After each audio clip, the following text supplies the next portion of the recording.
परम शांति।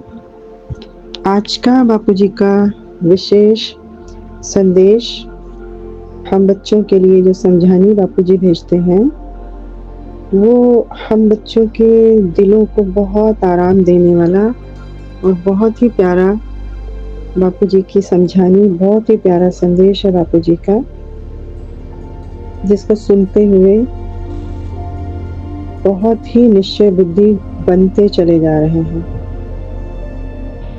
तो बापूजी कहते हैं कि आप बच्चे तो बाप के मीठे मीठे मस्तक मणि बच्चे हो।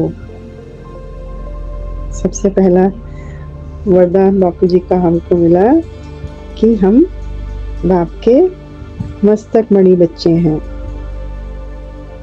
लेकिन बाप के मस्तक मणि बच्चा बनने के लिए पुरुषार्थ भी कैसा होना चाहिए, वो हम सब अच्छे से जानते हैं, और उस पुरुषार्थ पर हमारी हम सब बच्चों की कड़ी दृष्टि है।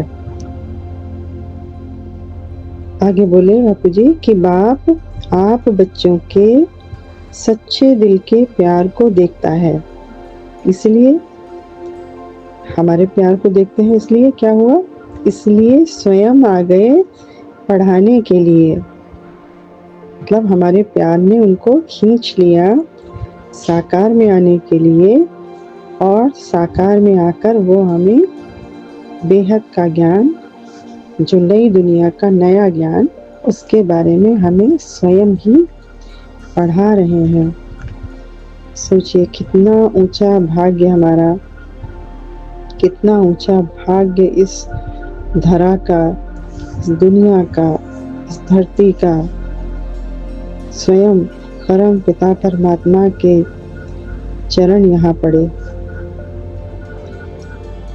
अब बिल्कुल बेफिक्र रहकर महीनता से अपनी चेकिंग कर, स्वयं पर अटेंशन रख, स्वयं को चेंज कर, बाप की पालना का रिटर्न दो, बाप की पढ़ाई का सबूत दो।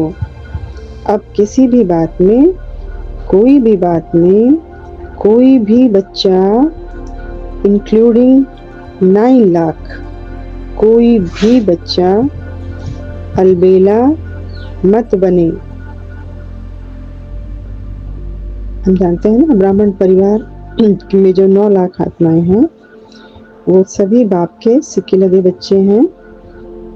तो उन्हीं सभी बच्चों को बापूजी की तरफ से यह संदेश है कि बहुत महीनता से अपनी चेकिंग करनी है और अटेंशन रखना है स्वयं को चेंज करने का, क्योंकि स्व परिवर्तन ही विश्व परिवर्तन है।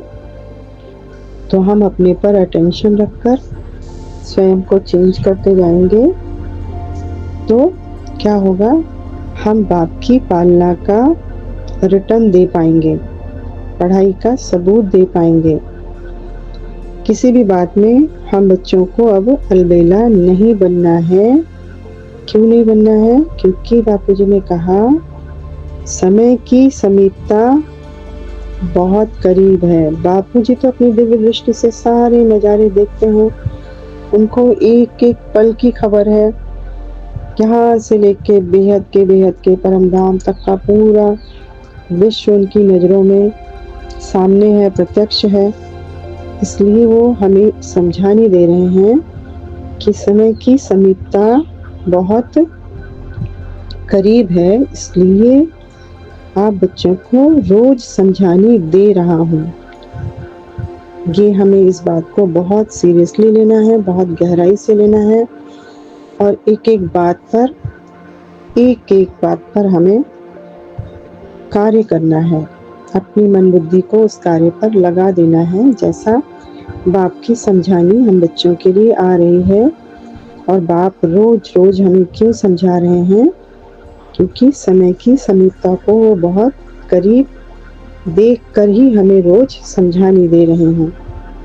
आगे बोला बापूजी ने कि बस आप बच्चे बाप की छोटी से छोटी समझानी पर भी 100% निश्चय रख पुरुषार्थ करो। बाप नहीं चाहता कि बाप के किसी भी बच्चे को पश्चाताप करना पड़े। कहते हैं ना, वाणी में पॉइंट आता है ना, पश्चाताप के आंसू, खून के आंसू, अंत में हाहाकार और जय जयकार, दो दृश्य होंगे। तो हम किस दिशा में हैं, किस लाइन में हैं, हाहाकार वाली लाइन में, जय जयकार वाली लाइन में, या खून के आंसू रोने वाले, पश्चाताप करने वाले के लाइन में। इसलिए बाप किसी भी आत्मा, मतलब अपने किसी भी बच्चे के लिए वो नहीं चाहते कि वो बच्चा पश्चाताप करे, परंतु पुरुषार्थ तो आप बच्चों को ही करना है। ये इस धरती का कायदा है। जब तक साकार तैयार नहीं होगा, यानी साकार बच्चों की तैयारी नहीं होगी, तब तक कार्य संपूर्ण नहीं हो पाएगा। इसलिए पुरुषार्थ हम बच्चों को ही करना है। इसलिए हर पल अपने पर अटेंशन रखो। देखो, बाप कहते हैं कि स्वयं को बेफिक्र बादशाह, हल्का, खुश और संतुष्ट रखना है। बेफिक्र बादशाह तो हम हो ही गए ना। स्वयं बाप आ गया हमारा, हमें संभालने और हमें पढ़ाने, हमें हमारा परिचय देने, अपना खुद का परिचय देने, फिर अपने साथ अपने घर ले जाने। तो हमसे बड़ा बेफिक्र बादशाह और कौन, हमसे हल्का कौन, हमसे ज़्यादा खुश कौन, हमसे ज़्यादा संतुष्ट और भाग्यशाली कौन। इसकी चेकिंग महत्ता से करनी है कि हमें हमेशा इसी स्वमान में रहना है। कई बार कर्म करते भी हमारा पावरफुल कनेक्शन बाप के साथ होता है। कई बार होता है कि हम कर्म कर रहे होते हैं, लेकिन हमारे बुद्धि में बाप के पॉइंट्स चल रहे होते हैं, जो बाप का ज्ञान है वो चल रहा होता है निरंतर।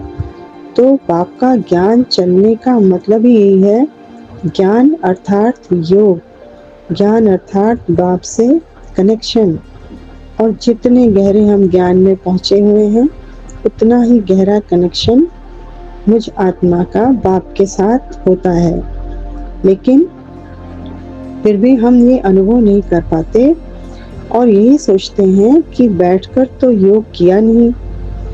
आगे बोला बापू जी ने कि बैठकर योग लगाना बहुत बहुत बहुत अच्छा है, परंतु कर्म योगी की स्टेज भी कम नहीं, यानी कर्मयोगी जीवन में भी हम कार्य कर रहे हैं, तो वो भी बहुत बहुत बहुत अच्छा की कैटेगरी में ही है। बस इसमें करना क्या है, इसमें कर्म कॉन्शियस होने की बजाय कर्म योगी अर्थात स्वयं को आत्मा समझकर और कर्म इंद्रियों का मालिक बनकर उन कर्म इंद्रियों से डिटैच होकर के उनको डायरेक्शंस दे करके कार्य करवाना है। यही कर्मयोगी जीवन है। तो बाप के साथ कंबाइंड रहने का बहुत बहुत बहुत अभ्यास चाहिए। इसके लिए हमें स्वयं की चेकिंग करते रहना है। बापू जी ने कल भी बोला ना कि आप अपने आप को चेक एंड चेंज करते जाएंगे, बाप आपको स्वयं के समान बना लेगा। बहुत प्यारी बात कल बोली थी बापू जी ने।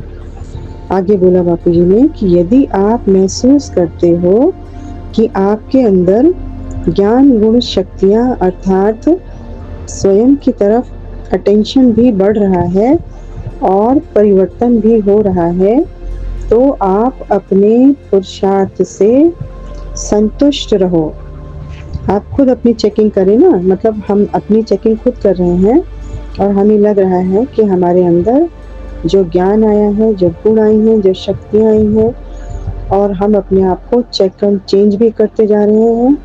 हम अपने आप को सीट पर भी सेट रखने का निरंतर अभ्यास कर रहे हैं और हम अपने परिवर्तन से भी संतुष्ट हैं। तो हमें अपने पुरुषार्थ से भी संतुष्ट होना चाहिए। स्वयं की चेकिंग स्वयं ही करनी है। और यदि आप बच्चे बार बार डिस्टर्ब हो जाते हो, किसी भी बात को लेकर के हम डिस्टर्ब होते हैं, तो आपको बाप की याद के साथ साथ स्वयं के व्यवहार की तरफ भी अटेंशन बढ़ाना पड़ेगा। इसकी स्पीड आपको क्या रखनी पड़ेगी? तीव्र रखनी पड़ेगी। स्पीड तीव्र क्यों रखनी पड़ेगी? अभी अभी हमें ऊपर बताया कि समय की गति, समय की समीपता, बहुत तीव्र गति से बापूजी को समय समीप दिखाई पड़ रहा है। इसलिए बापूजी कह रहे हैं कि स्वयं के व्यवहार की तरफ, स्वयं को चेक एंड चेंज करने की तरफ, स्वयं पर अटेंशन रखने की तरफ, बाप का एक रूप बनकर निरंतर कर्मयोगी जीवन, निरंतर फरिश्ता रूप जीवन, निरंतर अव्यक्त जीवन जीने का जो पुरुषार्थ करना है, उसकी स्पीड हमको बहुत तीव्र रखनी पड़ेगी, क्योंकि समय बहुत थोड़ा है। ये आगे बापूजी ने हमको चेतावनी दे दी है, क्योंकि समय बहुत बहुत थोड़ा है और जैसे जैसे समय आगे बढ़ता जा रहा है तो पुरुषार्थ भी मुश्किल होता जाएगा। पुरुषार्थ मुश्किल क्यों होता जाएगा? क्योंकि जैसे जैसे समय आगे बढ़ेगा, तो जैसा कि बापूजी ने हमें बताया है कि आगे का समय बहुत विकराल समय हमारे सामने आएगा। जब समय हमारे सामने ऐसा होगा, परिस्थितियां हमारे सामने ऐसी होंगी, तो हम पुरुषार्थ भी नहीं कर पाएंगे समय के कारण। कभी प्रकृति तांडव पर होगी, कभी युद्ध के सीन होंगे, या कभी कुछ ऐसी अपनी साकार परिस्थितियां ऐसी होंगी, तन की, मन की या धन की। तो आगे आगे जैसे जैसे समय आ रहा है, वो अत्यंत विकराल रूप में हमारे सामने आता जाएगा। इसलिए बहुत बहुत थोड़ा समय है, तो क्या करना है? हमें अपने पुरुषार्थ की स्पीड को तीव्र करना पड़ेगा आगे, क्योंकि समय के साथ साथ पुरुषार्थ भी बहुत मुश्किल होता जाएगा, यानी हम पुरुषार्थ सहज रूप से नहीं कर पाएंगे। इसलिए जो थोड़ा सा समय बचा है, उसमें बाप के सहयोग का और समय का, दोनों का फायदा उठाकर पुरुषार्थ संपन्न कर लो, पुरुषार्थ पूरा कर लो। योग के साथ साथ स्वयं के परिवर्तन पर फुल अटेंशन रखना है। क्यों रखना है? क्योंकि यह पढ़ाई ही है मनुष्य से देवता अर्थात तमोगुणी आत्मा को परिवर्तन कर सतोगुणी आत्मा बना देने की पढ़ाई बाप हमें पढ़ा रहे हैं। इसलिए चेक एंड चेंज। अच्छा, परम शांति।